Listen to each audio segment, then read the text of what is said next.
1998년 미국 델러웨이 대학교에서 있었던 일인데요. 당시 이 공대 박사과정 학생인 웨인 웨스트먼이 엉뚱한 아이디어를 냈습니다. 사람의 손을 이용하면 자판이나 마우스가 없어도 컴퓨터를 조작할 수 있지 않을까. 이 지도 교수 존 엘리어스가 또 거기에 대해 맞장구를 쳤습니다. 야, 정말 멋진 생각이다. 그래서 그 둘이서 회사를 하나 차렸는데요. 핑거웍스라는 이 벤처 기업을 만들었습니다. 그래서 2001년부터 이 평평한 패드 같은 걸 이렇게 만들어서 그래서 손으로 이렇게 누르기만 해도 입력이 가능한 그런 장치들을 좀 내놓았는데요. 매출이 형편이 없었습니다.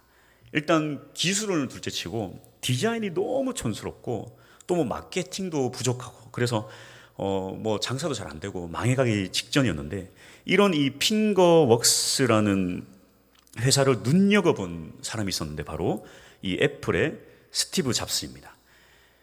그는 2005년에 이 두 창업자를 애플에 근무하는 조건으로 이렇게 회사를 매입을 합니다. 동시에 이 핑거웍스의 모든 제품들은 단종이 되고요. 스티브 잡스가 원하는 건 오로지 이 두 사람이었어요. 이 두 사람을 데리고 모종의 프로젝트를 진행을 합니다. 그렇게 그 프로젝트를 통해서 태어난 것이 무엇이냐면 이 아이폰의 멀티터치 기술입니다. 스마트폰에 손가락 두 개를 대고 사진 크기를 키웠다 줄였다 하는 것이 바로 이 기술입니다. 이로써 이 애플은 글로벌 전자업체들과의 어떤 전쟁에서 특허 전쟁에서 아주 유리한 고지를 점령하게 되었습니다. 지금은 뭐 두 손으로 이렇게 확대하고 축소하는 게 모두가 쓰는 기술이지만 당시는 뭐 엄청난 파장을 일으켰습니다. 이런 이 과감한 인재 영입은 세계적인 이 혁신 기업들의 아주 공통된 성장 공식이에요. 국가든 기업이든 그들의 경쟁력은 무엇인가? 궁극적으로 사람을 어떻게든 영입하고 좋은 사람을 이렇게 데려오는 것입니다. 그래서 엉뚱한 사람의 아주 엉뚱한 상상 속에서 아주 놀라운 기술들이 나오기 때문입니다. 이 세상을 변화시키는 하나님의 방법과 전략도 마찬가지예요. 역시 사람입니다. 하나님도 쉬지 않고 하시는 일이 무엇인가? 하나님이 아주 집중해서 쉬지 않고 하시는 일은 인재를 양성하는 거예요. 사람을 키우고 또 사람을 찾는 거예요. 누가 나의 일을 대신할 것인가? 하나님은 사람을 통해 일하시기 때문입니다. 중국 선교사 이 허드슨 테일러는 자기 사역의 이 풍성함의 비결을 묻는 사람들에게 이렇게 대답합니다. 하나님의 방법은 사람입니다. 예수님께서 온 세상을 구원하시려고 이 땅에 오셨어요. 온 세상을 구원하실 예수님의 사역이 무엇입니까? 공생의 3년 동안 하신 거라고는 그 사람을 세우는 거. 갈릴리 출신의 가난하고 어설프고 아주 초라하고 그 12사람을 붙잡고 실험하신 게 이 예수님의 공생의 사역이에요. 사람이 중요합니다. 이 16년이나 중단되었던 이 성벽 재건의 이 수건 사업이 쉽게 되겠습니까? 그러나 이 느헤미야라는 좋은 지도자 한 명이 그것을 금세 이뤘습니다. 16년 동안 중단되었지만 단 52일 만에 완공이 되었어요. 느헤미야 또한 어떤 사람인가 하면 하나님의 일을 하기 위해서 곳곳에 사람을 세웁니다. 배치를 해요.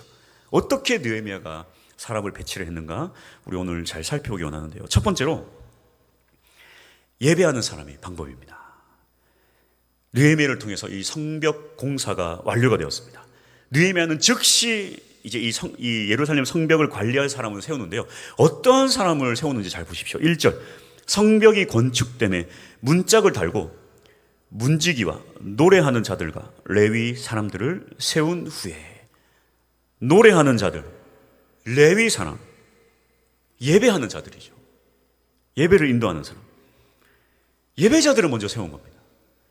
이 느헤미야의 우선순위가 너무나도 잘 보여요. 느헤미야가 이 예루살렘 이 성벽을 지키는데 무슨 칼과 창과 뭐 전투 이게 아니라 예배자. 하나님의 임재가 너무나도 중요한 것을 느헤미야는 알고 있는 거예요. 그런데 이게 생각보다 쉬운 일이 아닙니다. 여러분 어떻습니까? 우리 앞에 너무 큰 문제들이 있어요. 큰 문제들이 있어요. 그런데 예배 하나 잘 드리면 다 해결될 거야. 다 해결될 거야. 이게 쉽습니까? 이런 결단이 쉬울까요? 이게 쉬운 일이 아닙니다. 이때 당시는요, 어떻게든 저 성전을 무너뜨리고 성벽을 무너뜨리려는 사람들이 너무나도 많았어요. 이 유대인들이요, 북이스라엘 사람들을 아주 짐승보다 개보다도 못한 존재로 여기는 건요, 이 북이스라엘 사람들, 특히 이 사마리아 사람들이요, 아주 이때 그냥 이 성벽 재건을 못하게 그렇게 방해를 했어요. 계속 전쟁하고 바사 왕에게 편지 보내서 방해하도록 만들고 아주 집요하게 방해했어요. 그러니까 유대인들이 아주 짐승만도 못한 존재로 여기는 거예요. 이 사마리아 사람들. 끊임없이 방해를 했습니다. 끊임없이. 계속 쳐들어오고. 아니, 그렇게 사람들이 쳐들어오는데 예배자들을 세워서 이거를 막겠다? 찬양하는 사람들 세우고 노래하는 자들 세우고 레위인들 세워도 막겠다? 이게 말이 됩니까? 이게 쉬운 일일까요? 이게 참 어려운 결정이라는 것입니다. 하지만 느헤미야는 그렇게 결단했기 때문에 그의 심령이 그러한 굳건한 의지가 있기 때문에 성전을 재건하고 또 지켜낼 수 있었습니다. 예배는 무엇입니까? 하나님과의 관계 회복이에요. 애당초 이스라엘이 망한 이유가 바로 이것입니다.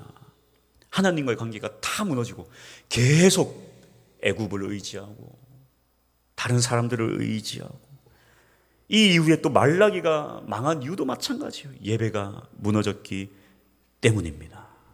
느헤미야는 이 이스라엘의 삶의 절대 우선을 바로 하나님과의 관계 회복, 예배로 우선순위를 두고 그렇게 나아갔습니다. 여러분들도 하나님 중심의 삶을 살아가십시오. 예배가 여러분의 모든 삶의 중심이 될 수 있기를 축복합니다. 할렐루야. 하나님께 집중해야 해요. 예배에 집중. 봉사도 마찬가지예요. 사실 예배자가 되기 전에는요, 봉사고 뭐고 다 내려놔야 돼요. 다 내려놔요. 가장 먼저 예배자가 돼야 돼요. 설교자도 마찬가지예요. 저도 마찬가지입니다. 예배자가 되지 않고는 이 설교 아무 의미가 없어요. 엊그저께 금요일에, 야, 세상에 눈이 얼마나 펑펑 내리는지요. 이 새벽에 제가 이렇게 집에서 걸어오는데도 걸어서 오기가 너무나도 어렵더라고요. 길이 미끄럽고 막 눈이 엄청나게 쌓여서, 이게 눈이 그냥 흰 눈이 쌓인 게 아니라 살짝 녹아서 슬라이스처럼 밑에 막 깔리는데요. 와, 이게 걸어서 오는데도 걷지를 못하겠더라고요. 안 그래도 또 빙빙기 장로님, 또 오명숙 권사님도 연락이 오셨어요. 오늘 못 간다고. 그래서 어쨌든 뭐 예배 준비는 해야 되겠다. 예배 준비를 다 마치고 여기 앉아가지고 혼자 고민을 했습니다. 야, 이거 오늘 아무도 못 올 텐데, 아무도 안 올 텐데, 못 올걸? 그래서 제가 무슨 갈등을 했냐면, 혼자서 예배 드릴까? 에이, 뭘 혼자서 예배 드려. 그냥 5시 딱 넘어서 아무도 안 오면 그냥 위에 올라가자. 올라가서 뭐 설교 준비하고 뭐 준비하자. 뭔 예배야? 이 두 가지 마음이 제 안에서 부딪혔습니다. 혼자서 예배를 드릴까? 그냥 올라갈까? 예배를 드릴까? 올라갈까? 절대 아무도 안 올 거기 때문에. 딱 5시가 되는 거예요. 그렇지, 역시 아무도 안 오네. 그리고 딱 일어서려고 하는데 세상에 문이 탁 열리면서 한 사람이 들어와요. 야, 내가 정말 부끄럽더라고요. 그날 2분이 오셨어요. 야, 엄청 많이 오셨습니다. 그래가지고 딱 일어서려고 찰나 딱 들어오셔가지고 정말 제가 하늘이 감사했습니다. 제가 이 중간까지 가다가 들어오셨으면 제가 얼마나 부끄러웠을까. 제가 회개기도 했어요. 주님 죄송합니다. 어차피 예배 드릴 거 그냥 내 마음을 전심을 다 예배 드릴 거, 내 마음만 다 들통났네요. 하나님, 주님 앞에 다 들통났습니다. 저도 마찬가지예요. 아니, 혼자서 예배하는 게 뭐가 그렇게 어렵습니까? 이 설교자가 제일 문제예요. 사역자들이 제일 문제입니다. 막 앞에서 사역하는 사람들이 보면 대상이 없으면 예배를 안 드려요. 저도 마찬가지예요. 저도 마찬가지예요. 제가 이렇게 중고등학교 때 생각해보면 그냥 항상 교회 혼자 와서 기타 치면서 피아노 치면서 그렇게 혼자서 찬양하고 눈물 흘리고 예배 드렸거든요. 지금 얼마나 제가 뭐 앞에서 설교한다고 대상자가 없으면 예배를 안 드리려고 그래요. 이 문제입니다. 이게 문제예요. 저도 회개해야 돼요. 예배자가 되십시오. 예배자가 되십시오. 이 아멘 소리가 이렇게 작아가지고 이거 예배가 되겠나 모르겠다. 예배자가 되십시오. 할렐루야.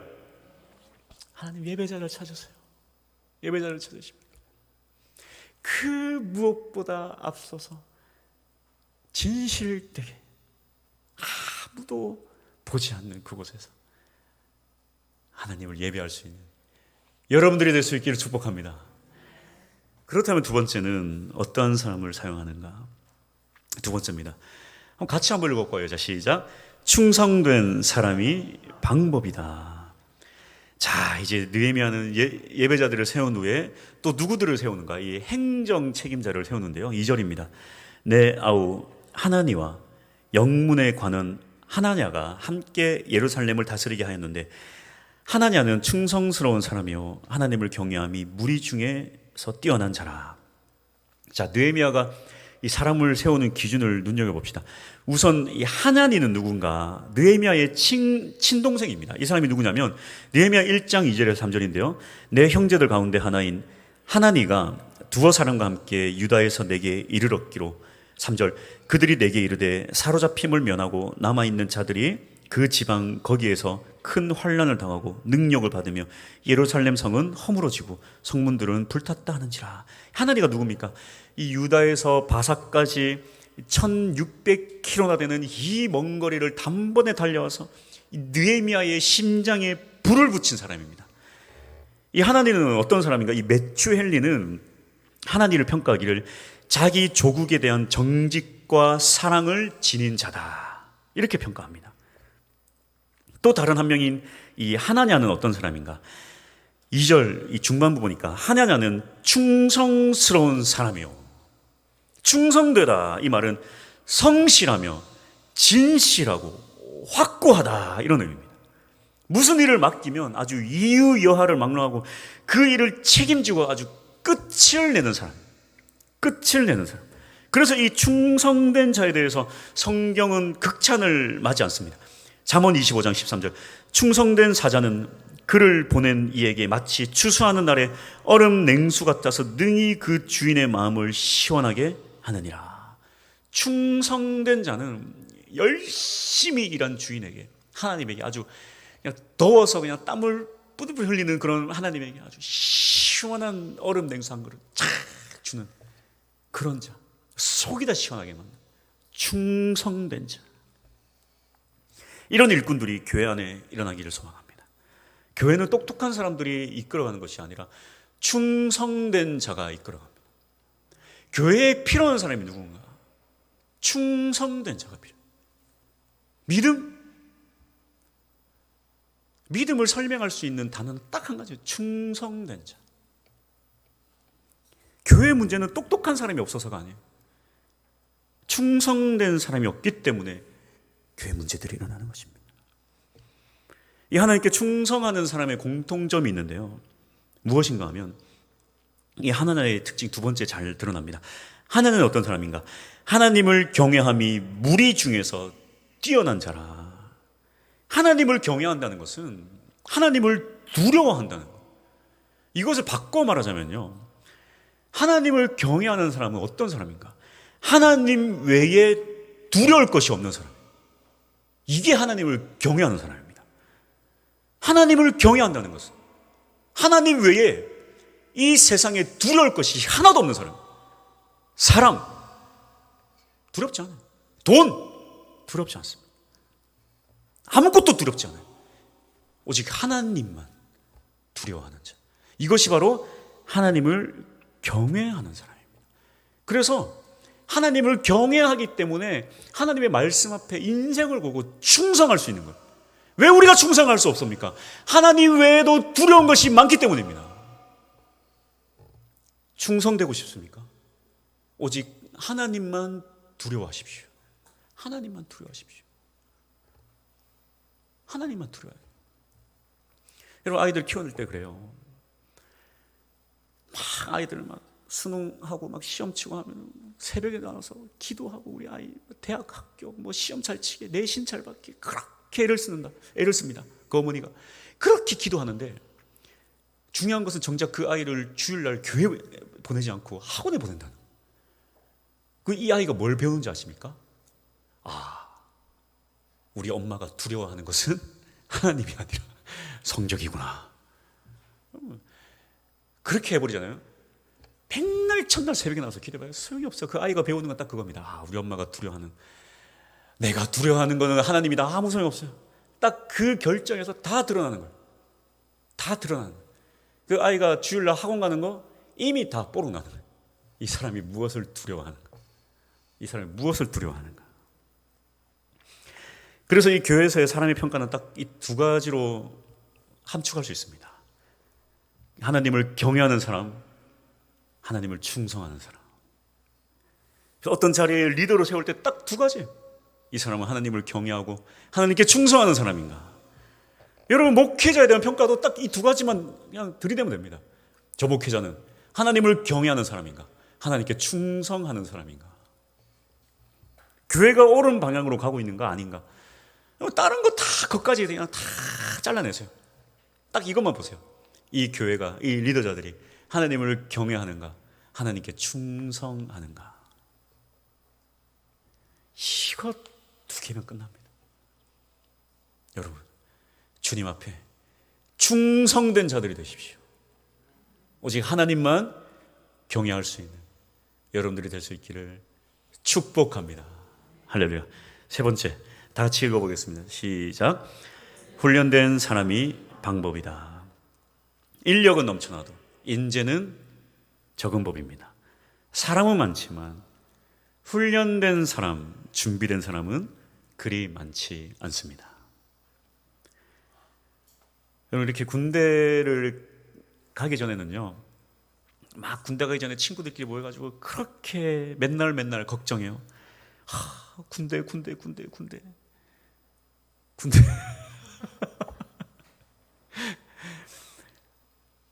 그렇게 걱정해요. 그 자기들끼리 모여가지고 막 이렇다더라 저렇다더라 맨날 얘기를 해요. 뭐 우리 형은 막 총으로 북한군하고 두두두두 결투를 했다더라.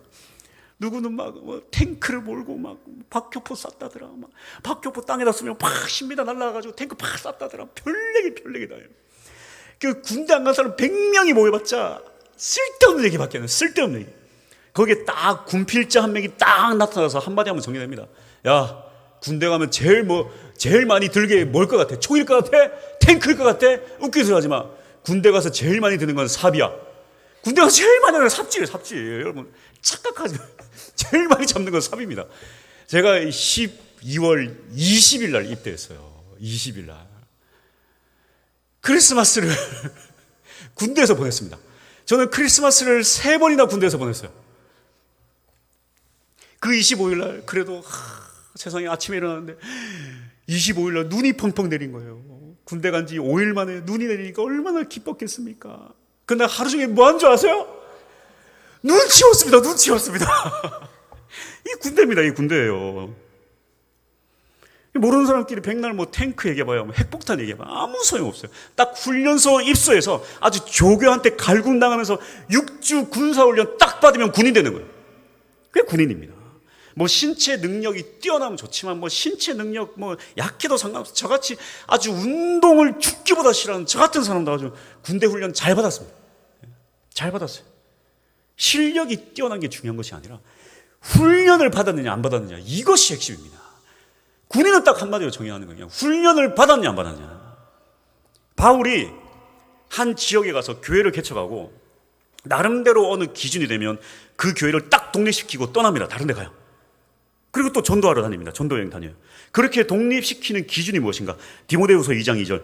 또 내가 많은 증인 앞에서 내게 들은 바를 충성된 사람들에게 부탁하라. 그들이 또 다른 사람들을 가르칠 수 있으리라. 충성된 자들이 다른 사람들을 딱 가르칠 수 있을 때에, 그만큼 다른 사람들을 가르칠 수 있는 훈련이 딱 됐을 때에 이제 딱 그들에게 딱 세우고 가는 거예요. 특별한 사람들이 아니라 훈련된 사람들이 그 훈련이 완료됐을 때 바울은 떠나는 것입니다. 예수님도 보십시오. 예수님의 제자들, 자기 앞가림 하나도 못하는 자들, 결국 3년간 훈련받고 어떻게 합니까? 성령 충만받아서 그 아무것도 아닌 그 갈릴리 시골 촌 사람들이 세상을 변화시키는 지도자들이 됐습니다. 현대교회가 안고 있는 대부분의 문제가 바로 이거예요. 군중은 많지만 제자는 없다. 수많은 군중이, 그 예수님을 따라다니던 수많은 군중이 세상을 바꾼 것이 아닙니다. 끝까지 인내하며 예수님 붙잡고 3년간 따라다닌 그 제자들, 12명의 제자들이 세상을 변화시켰어요. 느헤미야 7장은 이렇게 예수님을 위해, 예루살렘을 위해 헌신한 그런 사람들의 명단이 쫙 나옵니다. 모든 포로 생활을 끝내고 아주 인내로 버틴 훈련된 자들이에요. 1866년 스펄전 목사는 당시에 세계에서 제일 큰 이 런던의 메트로폴리탄 교회를 담임했습니다. 그는 이렇게 덩치 큰 교회로서 런던이라는 이 도시 사회에 아무런 영향을 끼치지 못하는 이 교회에 대해서 아주 개탄스러워하며 이렇게 설교를 합니다. 성도 여러분, 우리 메트로폴리탄 교회가 세계에서 제일 큰 교회라고 자부하지 마십시오. 만일 우리 교회에 예수님의 심장을 품은 12명의 제자만 있다면 이 런던을 변화시킬 수 있을 것입니다. 우리 교회 보십시오. 딱 12명의 제자의 3배나 있어요. 아주 세상을 3번이나 변화시킬 수 있는 숫자입니다. 할렐루야. 마산을 아주 쑥대밭으로 12명씩, 마창진 한 명씩 박살 냅시다. 12명씩. 아, 너무 많아요. 너무 많아요. 훈련 받아야 돼요. 훈련 받아야 돼요. 훈련을 받아야 돼요. 군대 갔다 온 사람, 안 갔다 온 사람 딱 얘기해보면 알아요. 탱크 몰고 박격포 쏘고 다 안 갔다 온 사람. 군대 갔다 온 사람 이거 하나만 보면 됩니다. 제식 훈련. 제식 훈련이 뭐냐면 군인의 자세예요. 그러니까 경례 자세, 발 맞춰 걷는 자세, 차렷 자세, 열중시어 자세. 이게 그렇게 골치 아파요. 예. 이 훈련 안 받으면 경례도 이렇게 하면 이렇게 하고. 예. 딱 보면 알아요. 딱 보면 이 경례가 무엇인지. 예. 이 군필 알아요. 이게 뭐가 문제인지, 이게 잘 된 건지 안 된 건지. 예. 이게 얼마나 오래 걸려요? 예? 왼발 오른쪽으로 가, 탁 이 발맞춰 가는 게 얼마나, 다 까먹었네요. 저도. 이게 별거 아닌 것 같지만 이게 전부예요. 이게 전부입니다. 걷는 것, 자세. 예. 기초가 전부예요. 교회도 마찬가지예요. 기초가 전부입니다. 이게 별거 아닌 것 같지만 이게 전부예요. 목장, 소그룹 모임, 전도, 선교, 이게 답니다. 이것만 잘해도요, 이 세상을 변화시키는 아주 세상에 비치는 교회가 될 수 있어요. 그래서 저는 이 3가지의 목숨을 걸고 나갑니다. 목장, 소그룹, 전도, 선교. 목장, 소그룹 보십시오. 많은 이유가 있어요. 목장, 소그룹 통해서 어떤 가족 단위를 와해시키고 영적 가족 단위를 새롭게 만들어서 성장을 시켜나가는 거예요.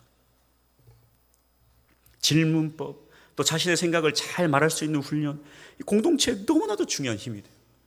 다른 사람의 이야기를 듣고 나누면서 너무나도 중요합니다. 사람들이 생각보다 다른 사람의 이야기를 잘 못 들어요. 조리 있게 말하는 게 얼마나 힘든지 몰라요. 리더가 가르치는 데서 힘이 나오는 것이 아니라 듣는 데서부터 사실 리더의 힘이 나오거든요. 그래서 사실은 목사는 정확하게 말하자면 좋은 리더가 아닙니다. 맨날 자기 말만 하니까요. 그래서 이 목장 모임이 중요한 거예요. 목사랑 상담해봤자 저는 뭐 상담 자격증 뭐 여러 개 뭐 따긴 했는데 저는 그렇게 생각해요. 나는 상담의 능력이 없는 자구나. 그냥 말만 하는 거예요. 말만 하는 거예요. 이게 별로 좋은 리더가 아니에요. 여러분, 이 목장 모임을 통해서 성장해야 돼요. 성장해야 돼요. 제일 중요한 것은 말씀만 듣고 끝나는 것이 아니라 이 목장 모임을 통해서 일주일간 실천을 해야 되는 거예요. 여러분, 세상을 변화시키는 사람도 사실은 어디서부터 시작하냐면 많은 사람들이 그 얘기합니다.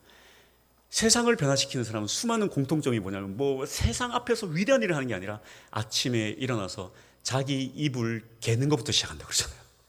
자기 이불을 개느냐 아니면 난장판으로 만들어 놓느냐 거기서부터 시작한다고 그러잖아요. 그래서 일주일간 뭐 실천 훈련 별거 없는 것 같지만 이것을 일주일 동안 일주일만 하고 안 해도 괜찮아요. 뭐 가족 뭐 발 씻겨주기 뭐 안아주기 그냥 해보면 됩니다. 이게 너무나도 중요합니다. 전도도 마찬가지입니다. 여러분 힘써 해봅시다. 한번 해봅시다. 시킨 대로 따라오세요. 그렇게 열심히 하다 보면요 우리의 것들이 이제 만들어져요. 점점 만들어져요. 그냥 열심히 일단은 해봐야 돼. 저 양반 뭐 이렇게 매주 갔다가 뭘 해가지고 닭달 하나 이거 하나 그냥 시킨 대로 하십시오. 대신자 적으라면 그냥 적으십시오. 거기에 무슨 여러분 머리를 굴리지 마십시오. 이 사람 적어봐야 안 올 텐데 그냥 그런 거 하지 말고 그냥 적으십시오. 그냥 적는 거예요. 그냥 해보는 겁니다. 해보는 거예요.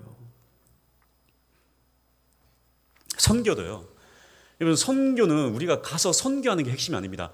선교를 하기로 마음 먹고 그 예산을 모으기 시작할 때 하나님께서 하나하나 채워주시는 그 기적들을 맛보는 게 이게 선교예요.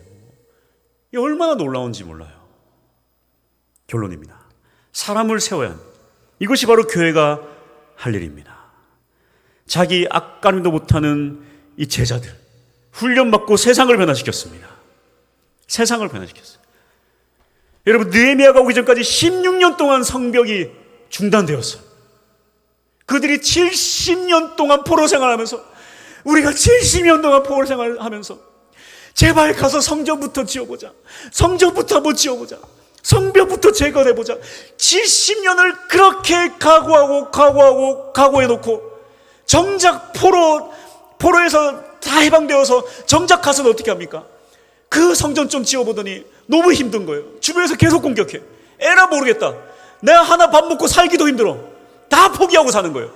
70년을 각오를 했으면서 금방 포기해버렸어요. 인생이 힘드니까. 너무나도 먹고 살기가 힘드니까. 계속 공격해 들어오니까 포기해버리는 것입니다. 언제 그랬는지. 그렇게 70년간은 성전이 없습니다. 성전이 없습니다. 그렇게 눈물로 기도하면서 이제 돌아가서는 짓기만 하면 되는 것을 그걸 그렇게 포기해버렸어요. 그렇게 포기해버렸어요. 내 문제에 갇혀버리는 거예요. 그러나 하나님께 인생을 건 그 한 사람 느헤미야 한 명으로 52일 만에 해결되었어요. 해결되었어요.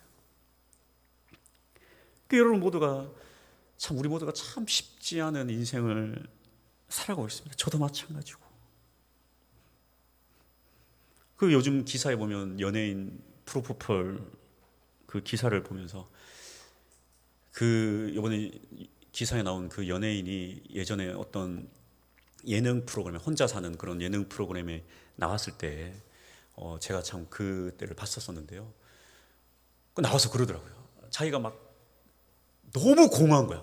너무 공허한 거야. 그래서 그걸 뭘로 채우냐면 여러분 이 신발 중에 아주 그 구하기 힘든 신발들이 있어요. 이런 것들은 막 600만 원, 1000만 원까지 올라갑니다. 이해가 안 되죠. 무슨 놈의 신발이 그렇게 비싼가? 그 신발이 금으로 만들어서 그렇게 비싼 게 아니라 찾기 힘든 아주 특색 있는 그런 신발들이라 그 연예인 지드래곤 막 GD가 신었다. 그러면요 막 600만 원, 1000만 원까지 올라요. 막 이 사람이 자기가 너무 공허하니까 그런 신발들을 막 사가지고 온 옷장에다 계속 채워넣는 거예요. 신으려고 신는 신발이 아니에요. 예.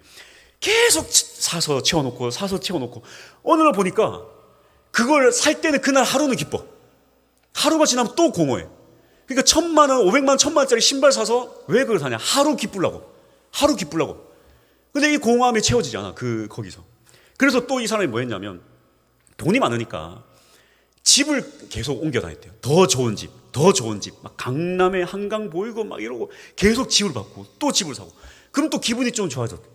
근데 그걸로도 소용이 없대. 이제는 집을 옮겨도 소용이 없고 신발을 봐도 의미가 없대요. 여러분 이 돈이라는 게 저는 그 수준까지 안 가봐서 잘 모르겠는데 언제까지는 되게 돈을 벌고 싶어서 막 그렇게 애를 쓰다가 돈이 어느 이상 딱 많아져 버리면 의미가 없어져 버린대요. 돈에 대한 의미가 없어져 버린대요. 그러니까 이제 돈 가지고 살 수 있는 거 다 샀어. 그 이상이 딱 가버리면요 더 이상 돈이 가치가 없고 의미가 없어져 버린대요. 여러분 모두가 사실 그 수준까지 도달을 안 해봐가지고 잘 모르잖아요, 그렇죠? 그러니까 이 연예인이 그런 거예요. 어느 수준 딱 이상 도달해버리니까 돈이 의미가 없는 거예요. 그래서 자기는 인생이 너무 공허하대. 채워지지가 않는데. 그게 2021년도 때 예능에 나왔던 거예요. 여러분 그 돈 많은 부자도요, 그렇게 인생이 공허해요. 자살하는 거예요, 여러분. 그러니까 여러분 내 문제에 그냥 가로막혀 살면요, 내 문제에 질식해서 죽어버립니다. 방법은 하나밖에 없어요. 내 문제를 벗어나서 하나님 손에 딱 붙잡히는 순간 하나님의 위대한 사역자가 되면서 어느 순간 내 문제도 다 해결돼 버리고 없어요. 이게 우리가 도저히 이해할 수 없는 하나님의 방법입니다. 내 문제를 해결하기 위해서는 내 문제를 벗어나야 돼요. 저도 마찬가지. 맨날 이 사실을 알면서도 순간 돌아서면 내 문제에 갇혀 살아요. 내 문제에 갇혀 살아요. 하나님 손에 붙잡힐 수 있는 우리 모두가 되기를 소망합니다. 예배자가 되십시오. 오직 하나님만을 경외하십시오. 그 앞에 충성하며 나아가십시오. 그리고 주님 앞에 인내하며 훈련받으십시오. 교회에서 시작되는 뭐 몇 개 없습니다. 딱 3개밖에 안 해요, 우리 교회. 목장, 전도, 선교. 이제 3월달 되면 이제 전도도 할 겁니다. 내년에 선교도 할 거예요. 언제 우리 교회가 이런 기회가 있겠습니까? 2다리 튼튼할 때. 순종하십시오. 할렐루야. 찬양하겠습니다.